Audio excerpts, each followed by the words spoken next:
আসসালামু আলাইকুম এভরিওয়ান, কেমন আছেন? আশা করি সকলেই ভালো আছেন। তবে আমি চলে আসলাম আরও নতুন একটি ভিডিও নিয়ে।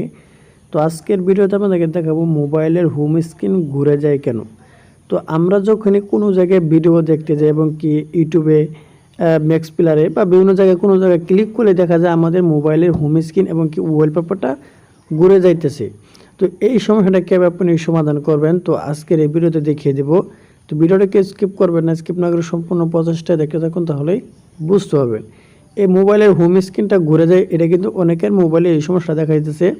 তো কীভাবে সমস্যার সমাধান করতে হয় আপনারা অনেকেই জানতেছেন না।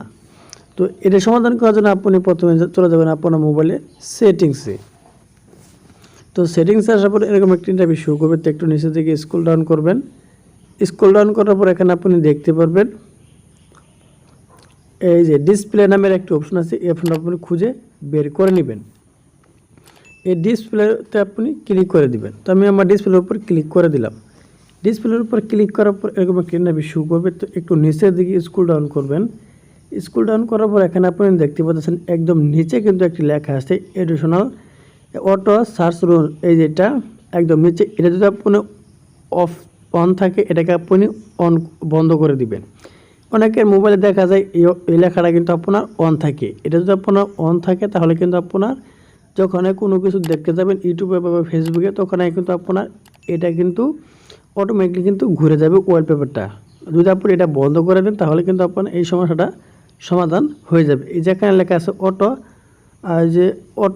রুটন সার্চ, এটা আপনি বন্ধ করে দিবেন। অটো রুটন সার্চ এটা যদি আপনি অন থাকে এটাকে আপনি বন্ধ করে দেবেন। বন্ধ করে দিলে আপনার মোবাইলে কিন্তু সমস্যা সমাধান হয়ে যাবে। তো এই ছিল মূলত আজকের ভিডিও মানে বুঝতে পেরেছেন। আজকের ভিডিও যদি ভালো লাগে অবশ্যই একটা লাইক করবেন, আর প্লিজ চ্যানেলটি সাবস্ক্রাইব করে আমার সাথে থাকবেন এরকম ইন্টারেস্টিং ভিডিও সবার আগে পাওয়ার জন্য।